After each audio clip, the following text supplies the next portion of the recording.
Yo, what's up, guys? Jairus here, and welcome to another episode of Jairus Inspires Podcast.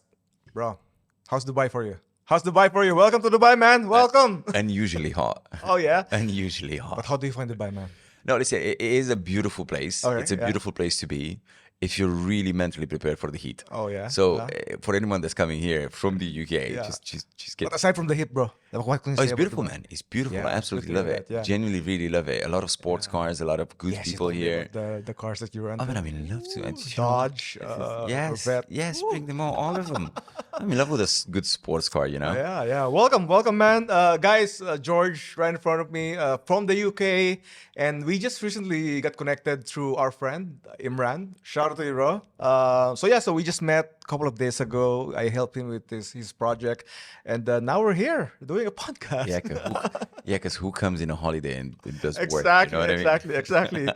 So for today, we're going to talk about client relations. You know, Yeah. how to build, of course, it's part of building your business, how to get clients. First of all, I will let you introduce yourself. I mean, just give us backstory. As again, I don't know you that well. We just met. So yeah, I want to hear your story, how you started. Yeah, man. Just give me a Man, shot. that's gonna go really, really long. So how long do we have for that? No, just touch like briefly, man. All right, briefly. So we're not gonna do a 6 hours podcast, right? It's gonna Just make it be five. pain Just make for it you 5 to hours, edit. bro. We're Joe Rogan, man. Who's Joe Rogan, bro? We were just saying about him earlier, right? Told you we should bring the cigars, man. Out. We should bring the cigars. Yeah. So, well, by trades, I'm an actual advertising producer / videographer. I've been for the past 5 years I would say somewhat successful media entrepreneur. Can I say successful? No, I think I'm blowing my own Yes, horn you are, here. bro. No, you can't really say You're that. in Dubai, bro, I feel it's having the best- illegal. Do you know? I feel it's illegal. Like when you brag, I'm like, oh my god, I'm so successful. I'm a decent media entrepreneur. Yeah, but you're Let's in put it that way. Dubai. You just hired Corvette and Dodge, and Yeah, but that was like you're kind of mid, bro. yeah, that was my checklist, In man. Dubai level, you're kind of mid. Oh, is it? Yeah. Okay, mid level. Well, that was my checklist because I think everything that I do in life, I have like a checklist that I follow, and I was like, I have to do that and check. I have to do that and check. Going back in the media world, well, actually, I'm from Romania, actually originally. So I was born there, but then I moved when I was 18, 19. I moved and I studied in the UK. I studied television production, and the reason I studied television production is because back home I used to work in the TV industry. I used to be there since I was 14, 15, around there, and I was a TV presenter. Then in the meantime, I was doing voiceovers for Cartoon Network, Hallmark. So I was doing dubbing. Wow. I did radio, and then I was acting. So when I was 5, I actually started my acting career. Yeah, technically, I was born and raised in the media industry. So I genuinely do not know anything else but media. So I decided to study television production in the UK. Traveled abroad. I fell in love with UK, with the possibilities, with the amount of endless possibilities that you can do in England. And then I think my dream kind of was born then and there. I wanted to have a creative agency. I wanted to make a difference. Which you had your So which is pretty much here now. Fast forward so many years.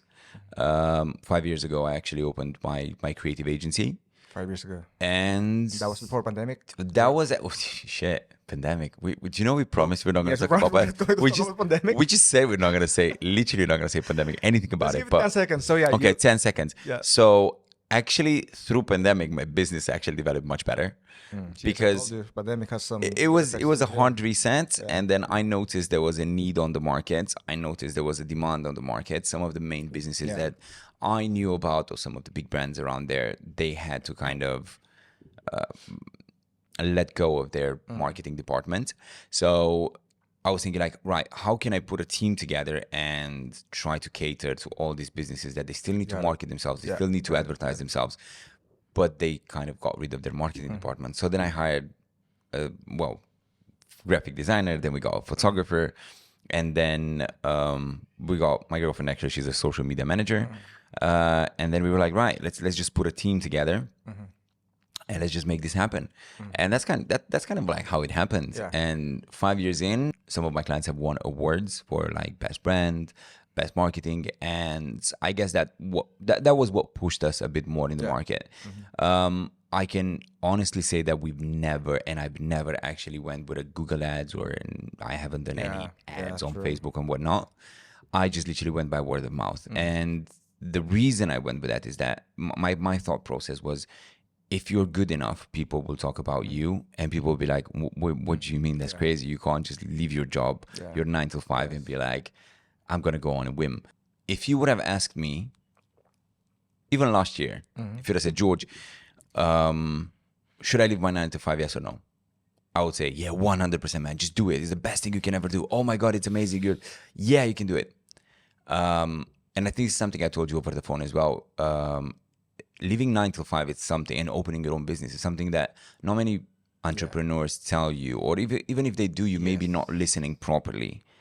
You need to prepare mentally for a challenge that wasn't there before. Yes. You need to be ready for the challenge of your life. You need to, especially if you're going to hire people. I think doing your job is not the hardest part. Working with people and liaising with teams and trying to ensure that your teams are performing and your clients are happy with the work is probably the biggest challenges. Don't forget you're working with humans. Don't forget you're working with people.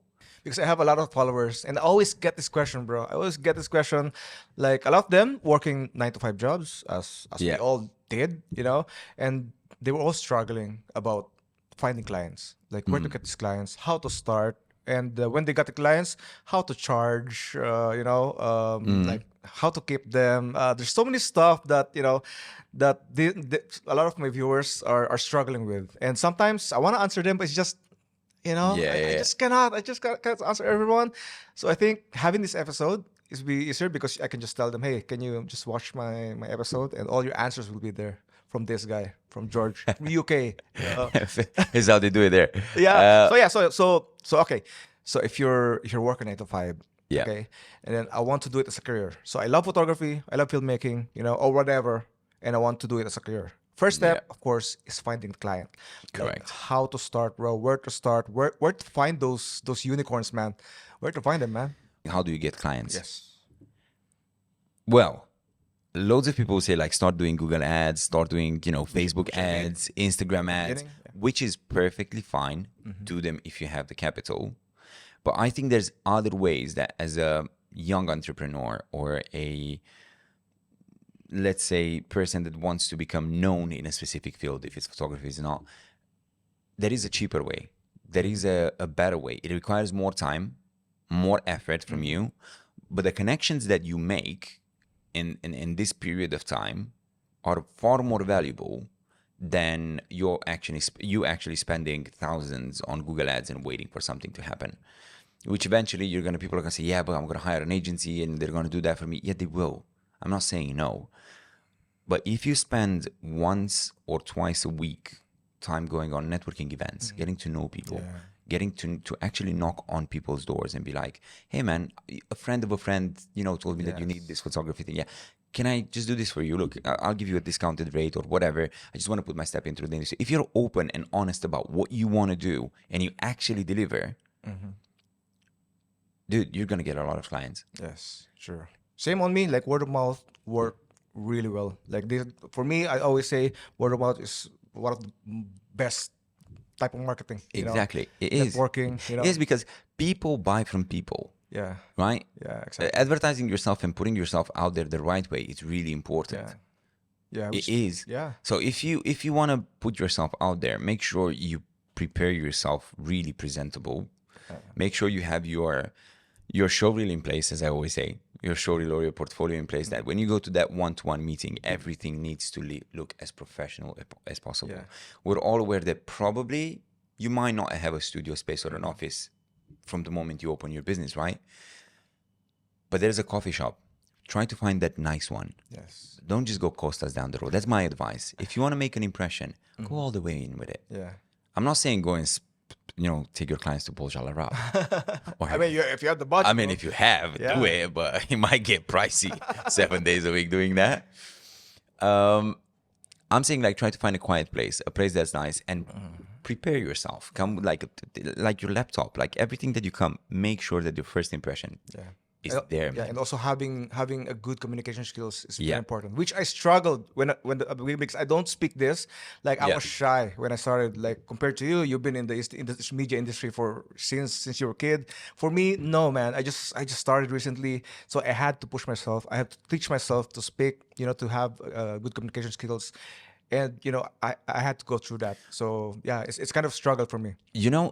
I think no matter the communications skills or levels that you have, if you're honest with the client, Yeah, that's true. Yeah, that beats anything. yeah, You can be you can be from anywhere, yeah. It's dude. true. Genuinely, you can barely. I mean, I'm not saying like you can barely speak English because they might have some issues with understanding you. But if you have the base in place and you're honest about what you can deliver, and you're not over promising, like please beg you, do not over promise. Yeah. That is something that I wanna highlight there.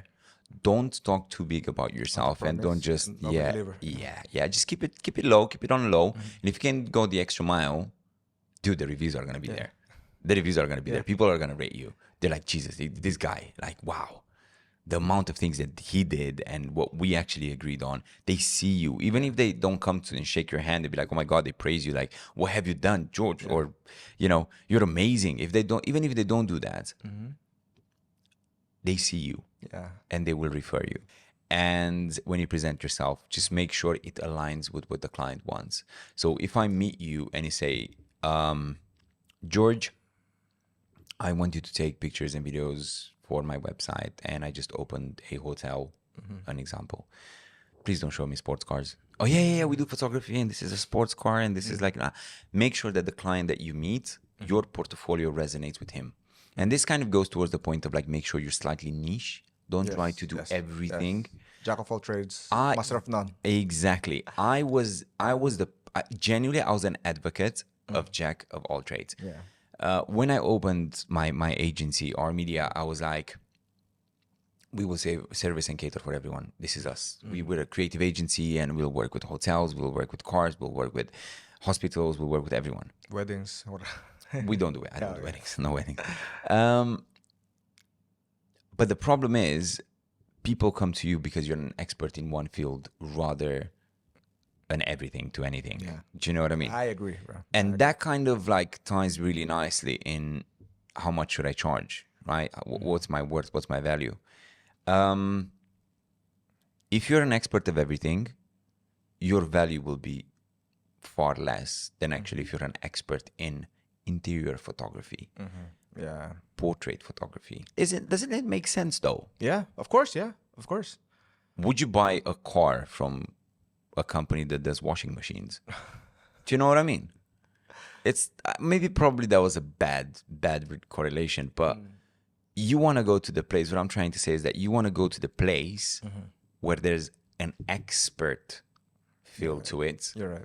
or a place that I feel comfortable that if I buy this product, they really know what they're doing. Yeah. Exactly. Against, I'm going to a place where I do hope they know what they're doing, Yeah. and I'm gonna spend thousands with them. Yeah. You're almost like telling your clients that, pay me whatever, because I'm not entirely sure what I'm doing. Against, I'm a professional, I'm an expert in this field. This is what I buy. This is how much I charge. Yeah. Take it or leave it kind of situation. Yeah. Yeah, I got you. I mean, the same feeling, when you go to a restaurant and you see loads of stuff on their menu. It's Yeah. just, but what should I pick? I mean, what's your specialty? It's just hard to pick one, right? So Yeah. I'd rather go to a restaurant with the specialty. Exactly. And they would usually do a better job compared to others, which is good. Now, okay, so we got the like how to get the client side. Now, next question that I heard a lot is the pricing. Okay, we might not touch on the actual prices, but if you can give any tips on how to start on pricing, how to calculate, any tips that you can give. It's work with your colleagues. Try to ask around people in your industry, what do they charge, and try to understand why. Yes. I learned how to quote from Imran Mirza. Yes, Imran. Yeah. He actually has a strategy of doing that, which is absolutely brilliant, right? So if you break it down, it's like your self-worth. So let's say you are worth, I'm going to put it in dirhams. I'm going to throw numbers there because I have like my currency is just different. So I'm going to say 2,000 dirhams, Okay. right? That's your, let's say that's how much you think you're worth, your value, right? You add that on top, your equipment rental, your photo camera, how much is that? Your lighting, how much is that per day? Your rental. Your memory cards, how much is that per day rental? Your diesel from point A to point B, how much is that? You can either choose to, I charge it separately. For example, I say like 50p per mile. That's how much we charge as an agency. If you want to include that in your price, so be it. If you want to put it out there to your client, be even more transparent, so be it. It's fine. It's not an issue. It's how you choose to do your business here. And then once you sum all of these up, everything that you use on the day, if you bring a runner with you, if you bring, I don't know, any extra help around you, that you bill it separately. But for yourself, Yeah. if you calculate all of this together, you're filming and that's how much your day rate is. Yeah, there's really no specific number, like, right? There's no, you need to do your calculations yourself. That is if you bundle things up. That is, I always say that's the Imran Mirza way, which works. It's absolutely brilliant. There's another way of doing it, which works as well, really equally as good. You put your value, your worth, and you say, I'm a photographer and I personally charge to take photos 2,000 dirham a day. But that's just me. I show up on set, no camera, no nothing. That's my skills, my knowledge, my years of learning, and that's my time. That's my worth. Doesn't matter right? how many gears Doesn't matter. I bring. No, it doesn't matter. No, that's no kit. Yeah. No kit. kit. Yeah, Okay, no kit. I show on set, you bring me the camera, I'm 2,000 dirham a day. Okay. That's how much I charge.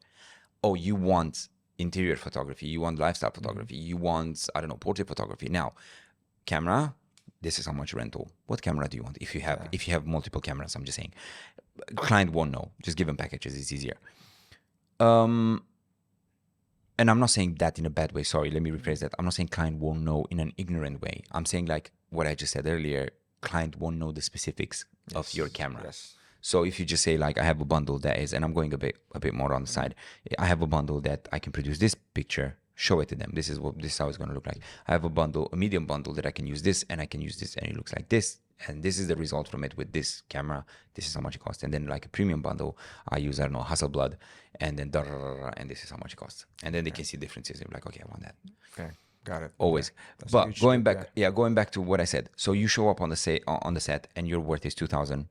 And then anything that you invoice in that, you put camera 50, 60, this, 80, this, 90. And then the client can actually see why are you charging Yeah.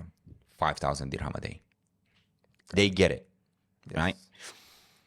If you put it all in one, they have to work out why you charge that. And you'll be like, oh, let me just negotiate with you. But then if you put it on a breakdown, they can just negotiate on your rate and then be like, can you give me a bit of a discount? Yeah. You're like, yeah, I take 10% off or like 15%, whatever. And always another tip, I wouldn't give a discount ever to a one-off thing. So let's say you book me in for a photography day. Can I get a discount? Can I get a discount? Yeah. No. If this is like a bundle, like, Why? like multiple days, right? Yeah. Exactly. Yeah. Multiple days, multiple things, then discount it. Then you can give like a discount. Obviously, make sure like it's like a big job that you can actually have work from. Don't give discounts and bundle things up. And even then, going back to what I just said, if you have 3 days, calculate all of that together, and that's minus 20%. Don't 20% each day, because bro, put them together, the maths are gonna not match. Exactly. So calculate the whole thing, minus 20%. That's my discount. When you're going out there to get new clients, make sure you have your prices right.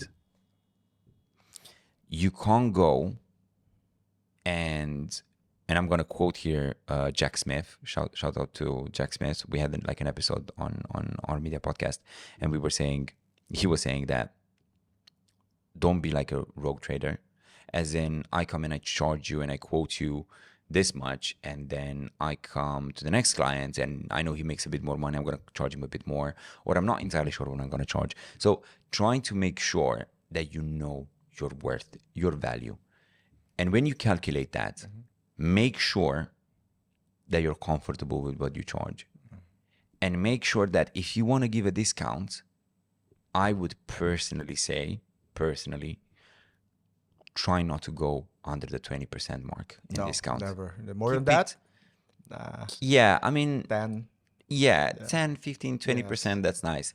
Anything under, you look desperate. Yes, it's true. You don't even know what you're charging. Yeah. You look like, oh, I'm going to give a 50% discount. Have I done that? Yes, I did. I did. And you know what happens then? You devalue yourself. And you know what's the worst bit? Is trying to get out of that point where you have no well, you devalued yourself, and now you're probably 7 years or 8 years or 10 years in the industry, and you see all your colleagues, they charge like, I don't know in dirham how much that is, but I'm just going to say like 2,000 pounds. Yeah, how much is 2,000 pounds in dirham? I don't even know. Anyway, let's say 2,000 pounds or X. And then they charge that, and they just started 4 years ago. You've been working for 7 years, and you charge still 1,000 or whatever.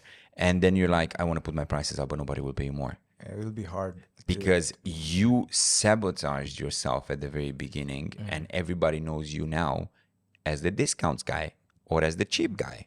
Whenever you put price, they will always assume that, oh, you can. Yeah, you gotta give a discount. It's just, I'm gonna call this company X, Y, and Z, and I know they do amazing photography stuff, and I'm gonna go back to them because any email that they send me comes with a discount, even if I don't ask them. That means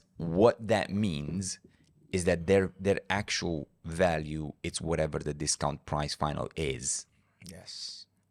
You don't want to be the 50% guy. No way, man. Yeah. That let alone that, you can't grow. You can't grow your business. If you want to open a business and you want to have employees and you want to have, a team in place, you can't live with that. So from very beginning, you need to it's scary. It's really scary, especially if you have a bit of like that imposter syndrome that you think you're not good enough. I have that. I genuinely have that. Okay. Hands on heart, I have it. It's established. So I always think that, I'm not good enough, or I shouldn't. I had that with charging clients, with quoting them. And I'm like, why am I doing this? After all, why am I doing this? Luckily, it did happen that I had team members that I have to actually pay them. And I'm like, I can't discount more than 20%. I would love to, but I can't. So if you're in that position, make sure you don't become the 50% guy, or make sure, on top of everything, that you don't charge randomly your clients based on what they make. Because the word will go out. People will find out. Eventually, they will find out that you charge that guy that much and that guy that much. And they're like, don't want to work with you, mate. You're cheeky. Nah. Yeah. So, yeah, these two are the main things that I would say. And then when you go out there, be truthful, be honest. Who you are, what you do, what you can achieve. And the most important, don't go there showcasing, I have this equipment and I can do that. Another thing that I did as a mistake and I learned. I went there and I tried to impress clients with the high-end equipment that I have. Guess what? They have no idea what you're saying. I got a red and an RV and a thingy and a that and a mat box, and I spent so much. No one cares, mate. Unless It's you're about going the final product, exactly. Just tone it down a bit, because you're selling it to another entrepreneur that his business is probably, we said earlier, probably, let's just use it, dishwashers. And he has no idea about what you're saying there, as you don't have no idea about what he's saying about dishwashers, right? So don't try to impress the client with what equipment you have. Impress the client with what can you do for them. Your business does what? Dishwashers. Okay. What do you want to do? Try to understand what the client wants. And then be like, okay, this is what I can do for you to help your business grow. After all, no one out there cares about your gear in any shape or form, unless they're from the same industry with us, unless they're like big companies. All they care is what can you do for their business to grow. It's just as simple as that. If you can establish that from minute one, if you can go with that scenario, literally that script, I can do this for your business to grow, or this is the thing that I can do to bring more value to your business. You want the client. You genuinely want the client, because all they care is to make money. And we all do. We are all business owners in this scenario, right? Yeah. So why would I care about someone telling me about whatever that dishwasher had inside? I just want my dishes being washed, man. Make sure your briefs are in place. That's the place where bad reputation starts. If your brief is not in place and you don't know what the client really wants, and your client doesn't know what you're doing on the day, Yeah. you will get a bad reputation really fast, because the client will expect one thing. And this is what always happens. The clients always have different expectations from you. What they have in their mind is completely different to what you understood most of the times, right? Because you have a different vision. They have a different vision about their brand. They built this brand, I don't know, 10, 15, 20 years ago or whatever, or even earlier. And they know what they want from their business. When you just listen to their story and you're booking a shoot, right? Make sure that the client gives you a proper brief. And if you have questions, go through them. And then once you got the brief in place, send it to the client and say, sign it off.